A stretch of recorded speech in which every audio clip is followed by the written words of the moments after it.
2 വർഷം ദൈർഘ്യമുള്ള fashion designing and garment technology, 1 വർഷം ദൈർഘ്യമുള്ള advance diploma in beauty and cosmetology, സർക്കാർ അംഗീകൃത കമ്പ്യൂട്ടർ കോഴ്സ് എന്നിവയിലേക്ക് അഡ്മിഷൻ ആരംഭിച്ചിരിക്കുന്നു. കൂടുതൽ വിവരങ്ങൾക്ക് ഓഫീസുമായോ താഴെ കാണുന്ന നമ്പറിലോ ബന്ധപ്പെടുക.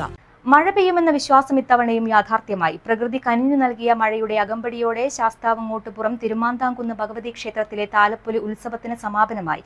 ഭഗവതി തന്റെ പിതാവായ ശിവനെ കാണാൻ കുണ്ടട ശിവക്ഷേത്രത്തിലേക്ക് നടത്തിയ എഴുന്നള്ളത്ത് കാണാൻ ആയിരങ്ങളാണെത്തിയത്.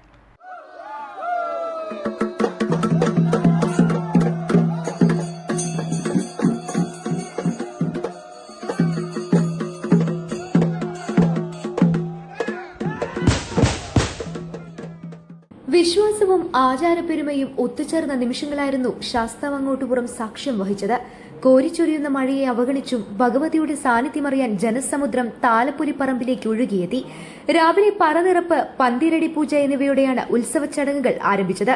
മാടൂളിക്കുന്നിൽ നിന്നും പാരമ്പര്യ ആചാരവിധികളോടെ നടന്ന കുടവരവ് ശ്രദ്ധേയമായി.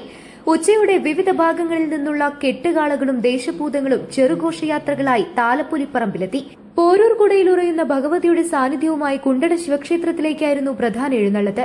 ഭഗവതി തന്റെ പിതാവായ ശിവനെ കാണാൻ പോകുന്നുവെന്ന ഐതിഹ്യമാണ് ഈ എഴുന്നള്ളത്തിന് പിന്നിലുള്ളത്. ഗജവീരന്റെയും കോമരങ്ങളുടെയും ദേശഭൂതങ്ങളുടെയും തെയ്യം നിറ എന്നിവയുടെയും അകമ്പടിയോടെ നടന്ന യാത്രയിൽ വാദ്യമേളങ്ങൾ ആവേശം വിതറി. പൂതം, നായാടിപ്പൂതം തുടങ്ങിയ കലാരൂപങ്ങളും ഉത്സവത്തിന് മാറ്റുകൂട്ടി. വർണ്ണാഭമായ വെടിക്കെട്ടിന് ശേഷം രാത്രി പാലച്ചൂട്ടിലേക്ക് എഴുന്നള്ളത്തും തിരയൊഴിച്ചിലും നടന്നു. പുലർച്ചെ നടന്ന കുറവലിക്കലോടെ ഈ വർഷത്തെ താലപ്പൊലി ആഘോഷങ്ങൾക്ക് സമാപനമായി. News bureau, Wandoor.